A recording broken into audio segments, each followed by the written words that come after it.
Irmão, abra sua Bíblia no Evangelho segundo escreveu Mateus, capítulo 12. Mateus, capítulo 12.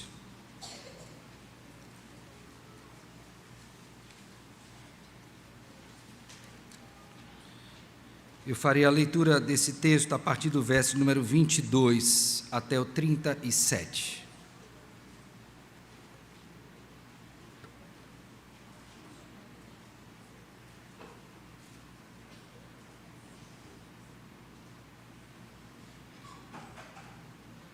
Mateus 12, de 22 a 37.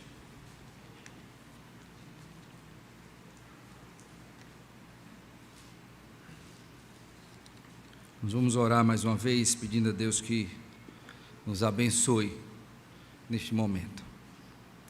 Senhor, mais uma vez nos dirigimos a Ti nesta noite, para rogar a graça do Senhor sobre nós, no sentido de que sejamos instruídos pelo Senhor, tendo sido iluminados pelo Teu Santo Espírito, que possamos compreender a verdade, crer nela e ver a mesma operando eficazmente em nós, pelo Teu Espírito, de tal sorte que possamos dar bom testemunho como filhos do Senhor. Ajuda-me também, ó Deus, na leitura, explicação, aplicação e implementação desta palavra à vida de cada um de nós. Assim oramos em Cristo, com gratidão e perdão dos nossos pecados. Amém. Amém. Então vamos fazer a leitura de Mateus capítulo 22, versos 22 até o 37. Assim diz: Então lhe trouxeram um endemoniado, cego e mudo, e ele o curou, passando o mudo a falar e a ver. E toda a multidão se admirava e dizia: É este, porventura, o filho de Davi? Mas os fariseus, ouvindo isto, murmuravam: Este não expele demônios, senão pelo poder de Belzebu, maioral dos demônios. Jesus, porém, conhecendo-lhes os pensamentos, disse: Todo reino dividido contra si mesmo ficará deserto, e toda cidade ou casa dividida contra si mesma não subsistirá. Se Satanás expele a Satanás, dividido está contra si mesmo. Como, pois, subsistirá o seu reino? E se eu expulso demônios por Belzebu, por quem expulsam os vossos filhos? Por isso, e eles mesmos serão os vossos juízes. Se, porém, eu expulso demônios pelo Espírito de Deus, certamente é chegado o reino de Deus sobre vós. Ou como pode alguém entrar na casa do valente e roubar-lhe os bens, sem primeiro amarrá-lo, e então lhe saqueará a casa? Quem não é por mim é contra mim, e quem comigo não ajunta, espalha. Por isso vos declaro: todo pecado e blasfêmia serão perdoados aos homens, mas a blasfêmia contra o Espírito não será perdoada. Se alguém proferir alguma palavra contra o Filho do Homem, ser-lhe-á isso perdoado. Mas se alguém falar contra o Espírito Santo, não lhe será isso perdoado, nem neste mundo, nem no porvir. Ou fazei a árvore boa e o seu fruto bom, ou a árvore má e o seu fruto mau, porque pelo fruto se conhece a árvore. Raça de víboras, como podeis falar coisas boas sendo maus? Porque a boca fala do que está cheio o coração. O homem bom tira do tesouro bom coisas boas, mas o homem mau do mau tesouro tira coisas más. Digo-vos que de toda palavra frívola que proferirem os homens, dela darão conta no dia do juízo. Porque pelas tuas palavras serás justificado, e pelas tuas palavras serás condenado. Amém. Meus irmãos, uma das formas que você tem para destruir uma pessoa é levantando acerca dela mentiras, quer seja sobre o caráter dela ou sobre o que ela tem feito. Isso é muito comum. A Bíblia nos traz um exemplo claro disso, referindo-se a Neemias. No capítulo 6 deste livro, a partir do verso número 4 até o verso 9, Neemias está envolvido com a reconstrução dos muros. E os seus inimigos, aqueles que não desejavam que os muros fossem erguidos, portanto que a cidade pudesse voltar a gozar dos benefícios que tinha antes do exílio da Babilônia, então agora se levantam contra Neemias. E você tem, ao longo deste livro, várias investidas desses homens contra Neemias para que esta obra não fosse realizada. Uma delas, como eu disse, está registrada no capítulo 6, versos 4 a 9, que eu passo a ler aos irmãos. 4 vezes me enviaram o mesmo pedido, eu, porém, lhes dei sempre a mesma resposta. Então Sambalate me enviou pela 5ª vez o seu moço, o qual trazia na mão uma carta aberta do teor seguinte: entre a gente se ouviu, e Gesem diz, que tu e os judeus intentais revoltar-vos, por isso reedificas o muro, e segundo se diz, queres ser o rei deles. Olha, a mentira era essa aqui. Vocês estão se juntando, vocês estão querendo reerguer o muro para tomar o reino, se rebelando, portanto, e você, Neemias, quer ser o rei. Essa não era a verdade, mas era o que eles disseram, reiteradas vezes. E o que Neemias faz diante daquela mentira? Olha só o que o texto nos diz, verso 7, prosseguindo: e pusestes profetas para falarem a teu respeito em Jerusalém, dizendo, este é rei em Judá. Ora, o rei ouvirá isso segundo essas palavras. Vem, pois, agora e consultemos juntamente. Mandei dizer-lhe, olha o que Neemias diz, de tudo o que dizes, coisa nenhuma sucedeu. Então ele está dizendo, em outras palavras, o seguinte: é mentira o que você está dizendo. Tudo o teu coração é que o inventas. De onde procede a mentira, irmãos? Eu não estou perguntando quem é o pai, eu estou perguntando de onde procede. Quando você mente, e eu espero que você não faça isso, mas se você mentiu, de onde vem a mentira? Da orelha? Da mão? Do pé? Não, procede aonde? Do coração. Então Neemias está dizendo o seguinte: olha, essa mentira que você está levantando aí, você está propagando, dizendo que eu estou reerguendo para me insurgir contra o rei, porque eu quero ser rei, inclusive estou contratando pessoas para falarem a essas coisas, é mentira e vem do seu coração, nada disso é verdade. Então Neemias não se deixa levar por isso e continua a realizar a sua obra, mas ele confronta o mentiroso, expondo a verdade e revelando a origem daquela mentira que era do coração daqueles homens. Na Bíblia, irmãos, nós temos vários exemplos, como eu disse, acerca disto, mas um deles está agora envolvendo a pessoa do Senhor Jesus Cristo. Esse texto que nós acabamos de ler, de Mateus capítulo 12, do verso 22 a 37, é uma daquelas ocasiões em que o rei Jesus está novamente sendo confrontado pelos fariseus. E para que a gente entenda a dimensão desse texto, do que Cristo está fazendo aqui, é necessário que a gente tome posse de algumas informações. A primeira delas é que no Evangelho de Mateus você tem uma declaração explícita de que Jesus é rei. Por favor, abra comigo aí o texto de Mateus capítulo 1. Note comigo a primeira declaração em que Mateus faz a declaração de que Jesus é rei. E aqui é importante que você considere isto, tá? Mateus capítulo 1. Veja comigo, por favor, verso 1. É dito assim, ó: livro da genealogia de Jesus Cristo, ele é o quê? Filho de Davi, é também filho de quem? De Abraão. Então, primeira coisa que Mateus fala, ele diz, olha, ele é rei e a sua linhagem prova isto. Então você tem um testemunho da própria escritura disso. A segunda prova que nós temos, irmãos, está agora no capítulo 2, por favor, de Mateus também. Mateus capítulo 2. quando aqueles que eram do Oriente, portanto gentios, vêm até o Senhor Jesus Cristo, porque sabiam do seu nascimento, eles trazem consigo uma informação muito importante acerca de Cristo. Veja comigo o verso 1 do capítulo 2. Tendo Jesus nascido em Belém da Judeia, em dias do rei Herodes, eis que vieram os magos do Oriente a Jerusalém, e perguntavam: onde está o recém-nascido, o quê? Rei dos judeus. Então até os gentios sabiam que Jesus era o quê? O rei. Essas informações são importantíssimas, irmãos, porque Mateus está aqui, de modo proposital, declarando ao longo de todo o seu evangelho que Jesus Cristo é o rei, o Messias prometido.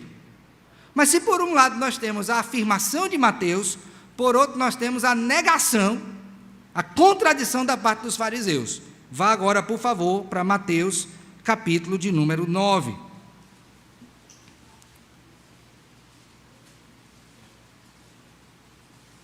Nesse contexto, o Senhor Jesus Cristo está realizando uma série de milagres. E um deles está associado ao milagre do perdão.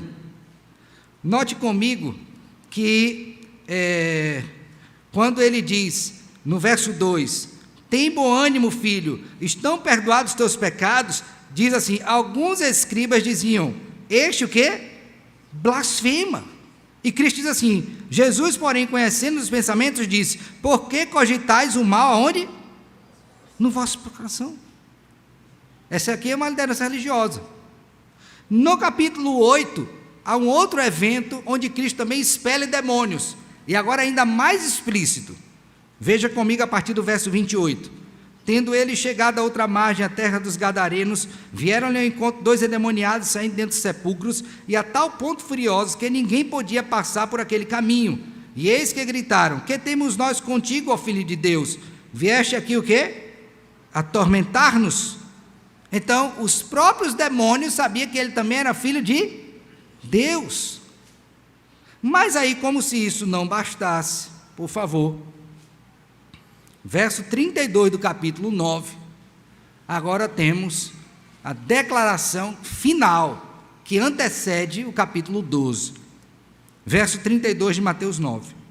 Ao retirarem-se eles, foi-lhe trazido um mudo endemoniado, e expelido o demônio, falou o mudo, e as multidões se admiravam, dizendo, jamais se viu tal coisa em Israel. Agora observem, mas os fariseus murmuravam, pelo maioral dos demônios é que expele o quê? Pronto. Então aqui você tem o preâmbulo adequado para você entender o texto de Mateus 12, 22. Cristo declaradamente é o rei dos judeus. Sua linhagem, o testemunho dos gentios, suas obras atestam isso, suas palavras atestam isto, mas há uma oposição.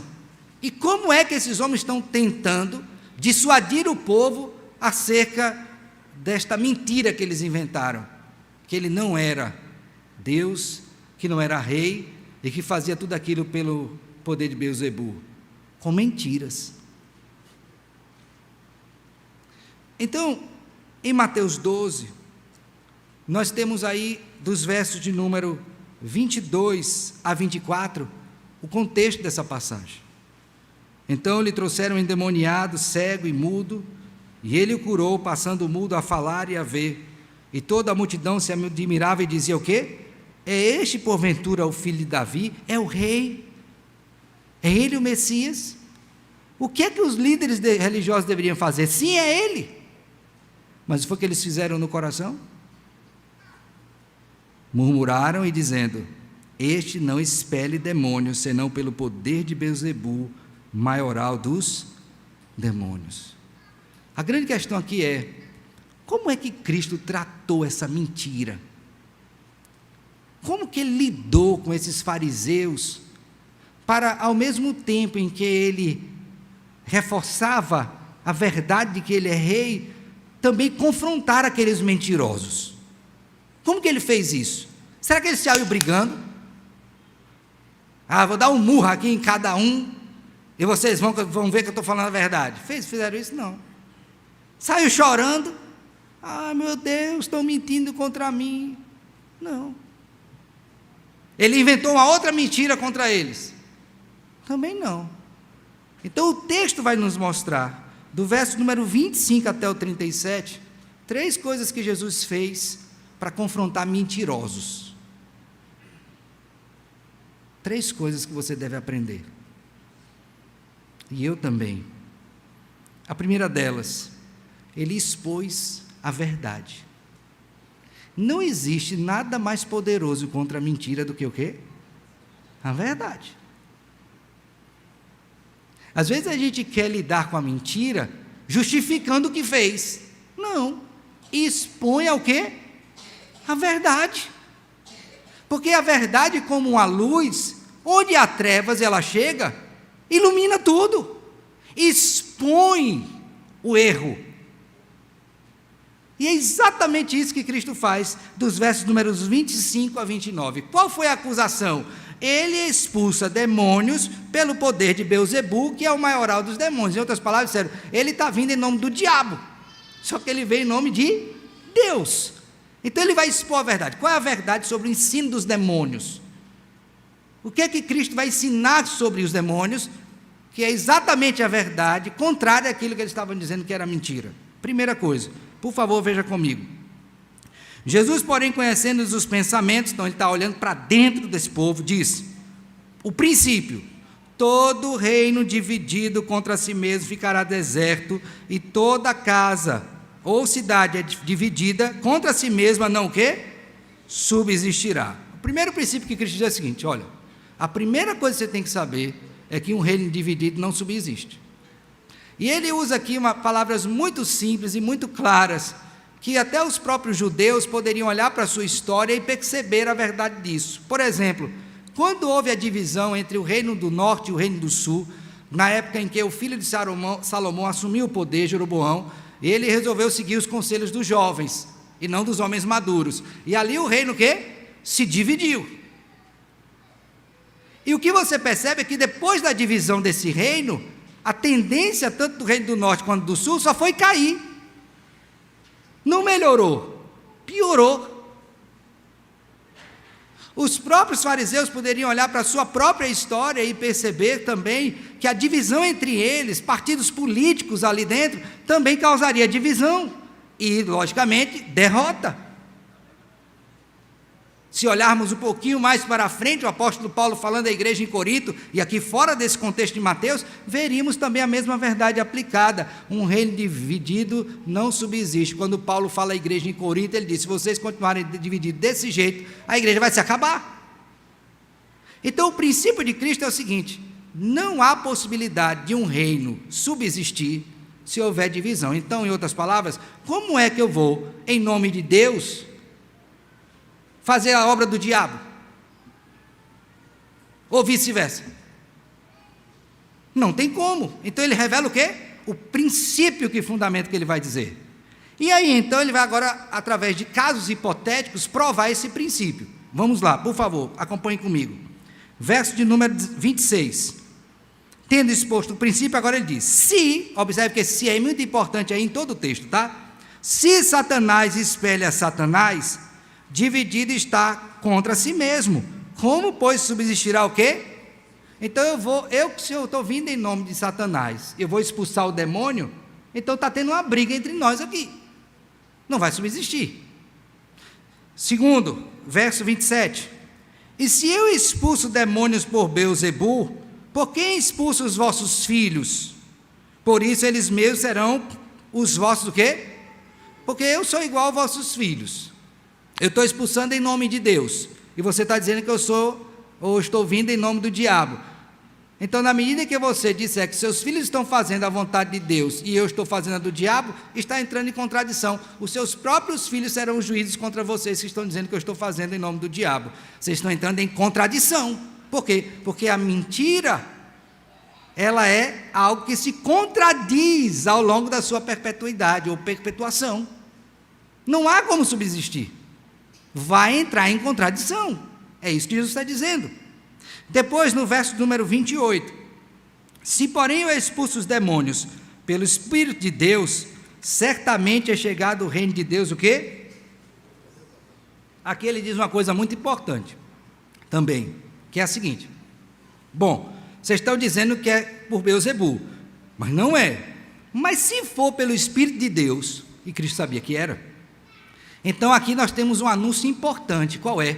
O reino de Deus está vindo e vocês estão rejeitando com sua mentira aquilo que era esperado por vocês. Então veja, a mentira ela traz prejuízo, além de gerar contradição e contradizer também princípios. Cristo então está mostrando a verdade para aqueles fariseus, a fim de que eles pudessem dizer o seguinte: o que vocês estão falando é inconsistente, não passa no teste da verdade. E aí ele finaliza no verso número 29 dizendo: ou como pode alguém entrar na casa do valente e roubar-lhe os bens sem primeiro o quê? Amarrá-lo, e então saqueará o quê? A casa, dizendo: olha, para eu fazer o que eu estou fazendo, eu tenho que ter poder sobre o maligno. Isso é o princípio básico. Porque como é que alguém vai entrar na casa de alguém para roubar sem amarrar antes o dono da casa? Agora imagine Satanás amarrando Satanás. Então, quando Cristo fala a verdade, o que ele revela? A inconsistência da mentira,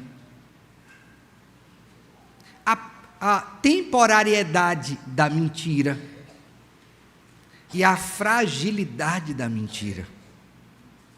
Tudo isso ele fez com a exposição da verdade. Então a primeira coisa que Cristo faz para mentirosos, no caso aqui os fariseus, é ensinar para eles o quê? A verdade. Meus irmãos, aqui nós temos algo muito importante do ponto de vista metodológico.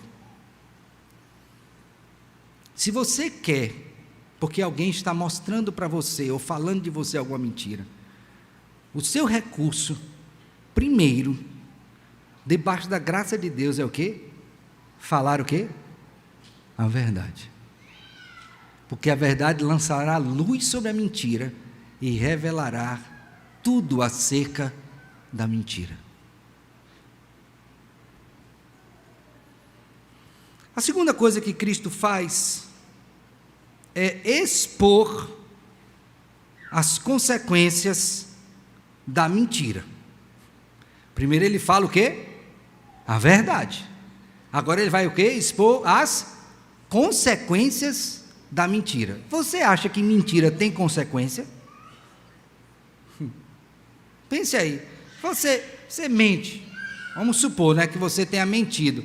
Você acha que essa mentira que você agora praticou, esse pecado, vai ter consequência? E a mentirinha branca? Também tem consequência? Eu não creio que tenha mentira branca, eu estou forçando vocês, tá? Não tem mentirinha mentirona, tem mentira. E nós temos que estar cientes de que mentira traz o quê? Consequências. Cristo agora, tendo exposto a verdade para combater a mentira, ele vai agora dizer quais são as consequências da mentira. Vamos ver? Por favor, verso 30 até o 35. Olha o que é dito. Quem não é por mim, é contra mim. E quem comigo não ajunta, espalha. Primeira consequência: se você é um mentiroso, você está em oposição a Deus. Porque o diabo é o pai da mentira. Os mentirosos não herdarão o reino de Deus. Então a primeira consequência de um mentiroso, crianças, abram os ouvidos. A gente já nasce com a inclinação para mentir, mas começa a mentir quando criança. Mente para o papai, mente para a mamãe, mente para o tio, mente para o irmão. E aqui você tem que entender, desde pequeno, que a mentira tem consequências trágicas para a sua vida. A primeira delas é que um mentiroso é um inimigo de Deus. Quem comigo não ajunta, espalha. Você quer ser inimigo de Deus, criança? Seu papai e sua mamãe não devem ser. Você também não. Portanto, não seja o que? Um E não importa o tamanho da mentira. Não importa a justificativa que você der para a mentira. Toda mentira é pecado. E quando você mente, você está se tornando um inimigo de Deus, se opondo ao Senhor. A segunda coisa que Cristo mostra, por favor, verso 31 é: por isso vos declaro, todo pecado e blasfêmia serão perdoados aos homens, mas a blasfêmia contra o Espírito não será o quê? Perdoada. Se alguém proferir alguma palavra contra o Filho do Homem, ser-lhe-á isso perdoado. Mas se alguém falar contra o Espírito Santo, não lhe será isso perdoado, nem neste mundo e nem o quê? Segunda coisa, se a mentira faz você ficar contra Deus, a mentira faz isso porque ela é um pecado. Então, se você mentir porque pecou, o caminho é confessar para que você seja o quê? Perdoado. Só que o que é que acontece? Que é muito importante aqui que seja observado. Pode levar ele um pouquinho lá para fora, pai. Fique tranquilo, pode sair. O que é que a gente tem que ver? Que quando eu peco, eu tenho que entender a gravidade disto. E como é que eu sei que isso é grave? É porque Deus diz: se você confessar este pecado, você será o quê? Perdoado. Mas aí tem um detalhe que precisa ser considerado. Qual é? Preste bem atenção. É que tem um pecado aqui que é falado pelo Senhor, para o qual não há o quê? Perdão. Em toda a Bíblia, ouça bem isso, em toda a Bíblia há somente um pecado para o qual não há o quê? Perdão. Vou falar de novo. Em toda a Bíblia há somente um pecado para o qual não há o quê? Perdão. Pastor, eu matei, tem perdão. Eu roubei, tem perdão. Pastor, eu menti, tem perdão. Pastor, eu adulterei, tem perdão. Aquele que confessa e deixa alcançará o quê? Mas Deus diz que só tem um pecado para o qual não tem perdão. Qual é ele? A blasfêmia contra o Espírito Santo. O que é blasfêmia? É você falar mal de alguém, dizer algo acerca daquela pessoa que não é verdade. E Cristo diz nesse texto, é muito importante você entender isso, porque este pecado é dito nesse contexto em que os fariseus estão dizendo que Cristo está expelindo o demônio pelo poder de Beelzebul, que ele diz assim: olha, veja bem comigo, ó. Primeiro, todo pecado e blasfêmia serão perdoados aos homens, mas a blasfêmia contra o Espírito Santo não será o quê? Perdoada. Todo pecado contra os homens. No verso 33 ele diz: se alguém proferir alguma palavra contra o Filho do Homem, será isso o quê? Então, se até você falar contra Cristo, olha que coisa séria está sendo dita aqui. Ah, o Senhor não presta, o Senhor é mau. Estou dando exemplos, tá? Não estou afirmando. Vai ser perdoado. Mas se você atribuir a obra do Espírito ao demônio, este é o pecado da blasfêmia. Contra isso você não vai ser perdoado. Então Cristo está colocando aqui um limite. Ó, até falar contra o Filho do Homem, você é perdoado.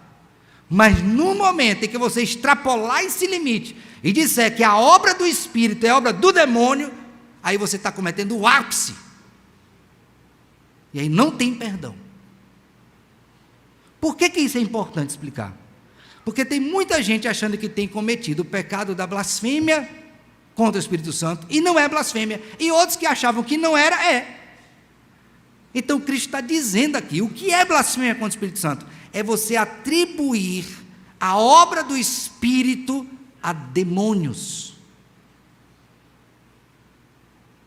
Isto é blasfêmia contra quem? Contra uma pessoa da Trindade. Para este, e aqui está a consequência da mentira, não tem o quê? Perdão. Toda mentira deve ser confessada. Tem perdão? Sim. a blasfêmia contra o Espírito Santo não tem perdão. Aí Cristo diz: isso não lhe será perdoado, nem neste mundo, e nem o quê? Então a consequência deste ato pecaminoso, ela é eterna.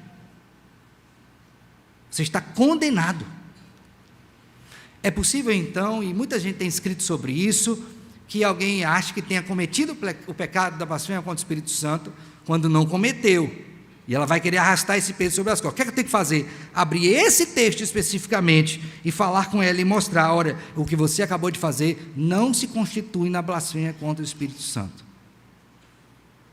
Porque a blasfêmia é atribuir ao Espírito de Deus, a obra que ele realiza, algo feito em nome de Beelzebul. É isso que o texto está ensinando para nós. Nada além disso é blasfêmia contra o Espírito Santo. Então, vamos imaginar que uma pessoa chega e diz assim: pastor, eu estou blasfemando contra Deus, estou tendo pensamentos que não são bons. Aí você conversa com aquela pessoa, abre esse texto e mostra: o que você está fazendo está nesse sentido do texto? Não, pastor. Então você blasfemou, mas não foi blasfêmia contra quem?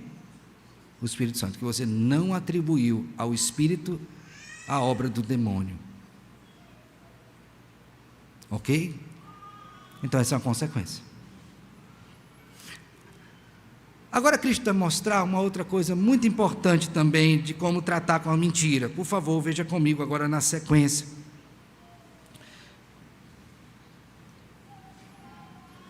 É que a mentira, ela tem uma consequência, sabe qual é? Ela revela o coração humano. Veja agora comigo. Então a primeira consequência é que ela faz de você um inimigo de Deus. A segunda é que ela leva você é um pecado que deve levar você à confissão, e pode ser que o pecado cometido não tenha confissão que dê jeito. A terceira consequência é que a mentira revela o seu coração. Veja comigo agora o verso 33. Ou fazer a árvore boa e o seu fruto bom, a árvore má e o seu fruto mau, porque pelo fruto se conhece o quê? A árvore. Raça de víboras, como podeis falar coisas boas sendo maus? Porque a boca fala do que está cheio o coração. O homem bom tira do tesouro bom coisas boas, mas o homem mau, do mau tesouro, tira coisas o quê?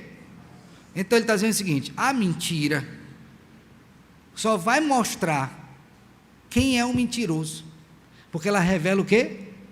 O coração. Como é que Cristo chama esses fariseus aqui? Raça de víboras. Por que Cristo disse isso deles?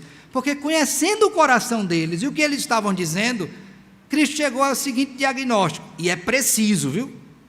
Vocês só estão dizendo isso, murmurando, porque o coração de vocês tem isso. Então a mentira, ela faz com que você revele quem você é. Então vamos supor que uma pessoa seja um megalomaníaco, tá? Então ela tem desejo por coisas grandiosas, e ela começa a mentir acerca da vida dela. Olha, eu tenho 10 iates, 100 casas, uma em cada cidade do mundo, todas de frente para a praia ou para um grande vale bonito, e bonito vale. Aviões eu tenho um monte. Aí ele começa a mentir, e chega a hora que a verdade é descoberta. O que é que isso expõe, além de ser um mentiroso? O que é que estas mentiras dizem acerca do coração dele? Aí você tem uma série de possibilidades. Que ele é uma pessoa descontente, ele não está satisfeito com o que tem, por isso que ele mente dizendo que tem o que não tem. Quebrou o 10º mandamento, né? Que ele é uma pessoa que gosta de aparecer, tem uma autoestima, vou usar o termo, ou uma baixa estima, ruim, e ele se sente bem dizendo que tem. Então essa mentira vai revelar vários aspectos do coração dele, mas sobretudo um: é um coração pecaminoso, está cheio do que não presta, por isso fala o que lhe é próprio, porque a boca fala do que está cheio o quê? O coração. Eu não posso botar para fora algo bom se eu não tenho algo bom dentro de mim. E por favor, eu não estou dizendo aqui que o homem é bom, eu estou falando de um coração transformado pelo poder da palavra de Deus, um coração santificado. Então o que a mentira faz, as consequências? Primeiro, ela lhe coloca contra Deus, você é um inimigo de Deus. Se você é um mentiroso, você é um inimigo de Deus. Segundo, ela faz com que você peque, porque ela é um pecado, e com isso leva você à confissão desse pecado, sabendo que pode ser que você cometa um pecado tal para o qual não há perdão. Qual é o pecado? Blasfêmia contra o Espírito Santo. Terceiro, a mentira revela o seu coração pecaminoso, os intentos maus. Mas aí tem a quarta coisa que Cristo nos ensina, que é o fim do mentiroso. Meus irmãos, uma vez eu vi um filme, mas o título do filme era O Mentiroso. Ok? Nome bem sugestivo, né? Pecador deve ser atraído a isso facilmente. O Mentiroso. Quem vai assistir esse filme vai, logicamente, descobrir como mentir. Mas o que Deus mostra na palavra dele é que existem mentirosos, que eles mentem, mas o que muitas pessoas escondem é qual é o fim trágico do mentiroso. Porque quando não diz o fim, diz parcialmente. E o que Cristo diz sobre o fim do mentiroso? Por favor, veja comigo agora, verso 36 e 37. Digo-vos que de toda palavra frívola que proferirem os homens, dela darão conta no dia do juízo. Porque pelas tuas palavras serás justificado, e pelas tuas palavras serás o quê? Preste atenção nisso. Todo mentiroso terá que prestar contas das suas palavras diante de Deus. Talvez você minta para o seu pai, para a sua mãe, para a sua esposa, e eu vou dizer aqui um exemplo, mas bem esdrúxulo, mas para você entender, e ele morra e você não consiga desmentir. Talvez até você consiga conviver longo tempo com uma mentira. Mas eu quero lhe dizer uma coisa: todo mentiroso terá que comparecer perante o tribunal de Deus para prestar conta de tudo que ele falar, de toda palavra frívola, de toda palavra mentirosa, de todo engano. E se isso não lhe traz apreensão, eu não sei mais o que poderá lhe trazer, porque nenhuma consequência deste mundo é tão terrível quanto estar diante do Deus vivo, que é a própria verdade, sendo inspecionado pelo que você tem dito. Muitas vezes, irmãos, nós somos limitados a mentir ou a não mentir, porque tememos homens, tememos consequências dessa terra, que podem existir sim, inclusive é crime em alguns países, mas o seu referencial para falar a verdade não pode estar neste mundo, mas em Deus, que também é Senhor deste mundo. Então, por que você não deveria mentir? Por que você não deveria falar o mal contra outrem? Porque você vai prestar contas a Deus de tudo que você disser. E não há nada mais grave e sério do que isto. Isso deve pautar a nossa vida de tal modo, irmãos, que nós devemos não somente interior, quanto exteriormente, prezar pela verdade. Por isso que Paulo, o apóstolo, vai falar aos Efésios, capítulo 4, dizer, olha, por isso deixando cada um a mentira, fala a verdade com o seu próximo, porque somos membros uns dos outros. E eu creio que possa ser uma luta para muitos, talvez os que estejam até aqui, falar a verdade. Talvez a vida desta pessoa seja uma grande mentira. Já pensou isso? E Deus está mostrando para você, para mim que um dia nós teremos que comparecer perante o Senhor para falar a verdade. E Ele nos conhece. Isso não lhe causa temor? Isso não faz você se arrepender? Pedir perdão? Clamar pela misericórdia de Deus? Então Cristo trata o mentiroso desta forma. Ele expõe a verdade, ele fala das consequências da verdade e da mentira, e ele mostra o fim de todo mentiroso. Diante disso, que implicações nós temos para a nossa vida? Eu quero destacar 3 apenas, e com isso eu concluo. A primeira delas, lembre que Cristo viu os fariseus murmurando. Eles não falaram alto. E aí o texto diz que Cristo conhecia os pensamentos. Então a primeira coisa que eu queria mostrar para você é que você não tem como se esconder se for um mentiroso. Porque Deus conhece os seus pensamentos. O pastor está olhando aqui para você agora, ó, no seu olho. Por mais que eu olhe profundo no seu olho, eu não tenho como entrar na sua cabeça, no seu coração. Mas tem um que está aí, te vendo, e sabe se você está mentindo ou não. Pense nisso, meu filho. Esse texto nos mostra que os fariseus não tinham como se esconder, embora falando para os lados ali, um com o outro, consigo mesmo, falando na calada da noite, como fizeram para pegar o Senhor Jesus Cristo na surdina. E Cristo sabia de tudo, mas eles não tiveram como se esconder do Deus que é a verdade. Por isso eu queria que você saísse daqui de hoje dizendo: Senhor, o Senhor me conhece, Tu me sondas, Tu me conheces, Tu sabes se eu estou mentindo, tenha misericórdia de mim, me ajude a falar a verdade. Me ajude, Senhor, me ajude. A segunda coisa que eu queria que você entendesse nesse texto é que todo pecado tem suas consequências.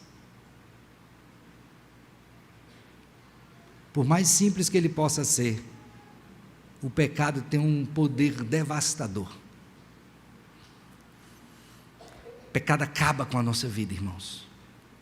Nos degrada espiritualmente, nos degrada moralmente, nos degrada socialmente, nos degrada financeiramente, nos degrada fisicamente, nos degrada profissionalmente. O pecado arrasa a sua vida toda, e um deles é a mentira. E aqui eu queria que você pensasse nisso. Pense nas consequências terríveis de uma vida na mentira, e abandone rapidamente isso. Porque se por um lado Cristo fala do pecado, e Ele falou, Ele disse no texto, ó: todo pecado e blasfêmia serão o quê? Perdoados aos homens. Você pode sair daqui nessa noite sabendo que você tem perdão para o seu pecado. Que bênção, não é? Você entrou aqui hoje carregado, pesado, entristecido consigo mesmo, cansado de lutar contra o mesmo pecado, mas você está ouvindo hoje a lei e o evangelho, dizendo para você que você é pecador, mas que Cristo Jesus tem perdão para você, e Ele pode restaurar a sua vida, e fazer de um mentiroso um homem que fala a verdade em amor para a glória de Deus Pai. Ele pode fazer isso com você. Isso é uma bênção. Você tem que se alegrar com isso, porque você tem esperança verdadeira em Jesus. Então o pecado pode ter devastado sua vida, ele faz isso, mas Cristo tem poder para restaurar a sua vida e perdoar os seus pecados. Não esqueça disso. E por fim, eu queria que você lembrasse do seguinte: Cristo afirmou que todos os homens iriam prestar contas das suas palavras a quem? A Deus. Qual é o dia que ele diz? No dia do... Então você tem tempo, mas não é muito. Por isso a chamada de Deus é: hoje, se ouvirdes a sua voz, não endureçais o coração. Qual o tempo de arrependimento? É agora. Não fique dizendo: ah, meu Deus, olha, eu menti tanto que a minha vida está tão embolada que eu vou esperar desembolar para falar a verdade. Meu filho, não faça isso, porque quanto mais tempo você passa no pecado, pior fica. É o dia do juízo, pode ser agora. Então hoje, se ouvirdes a sua voz, não endureça o coração, trate agora.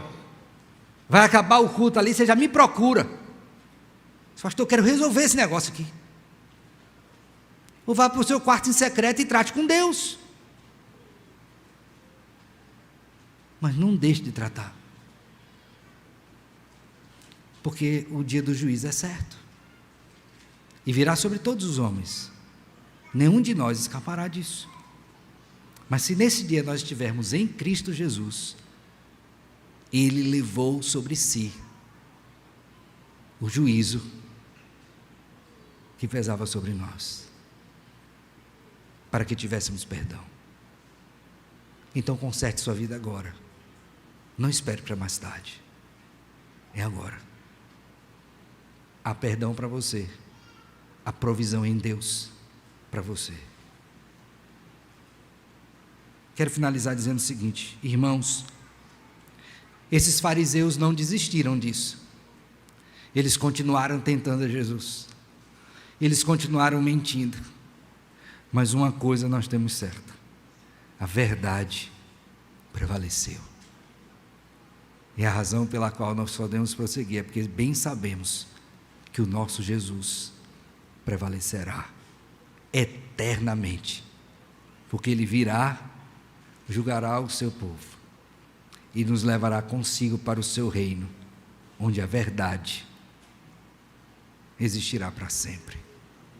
Que Deus tenha misericórdia e nos ajude. Amém.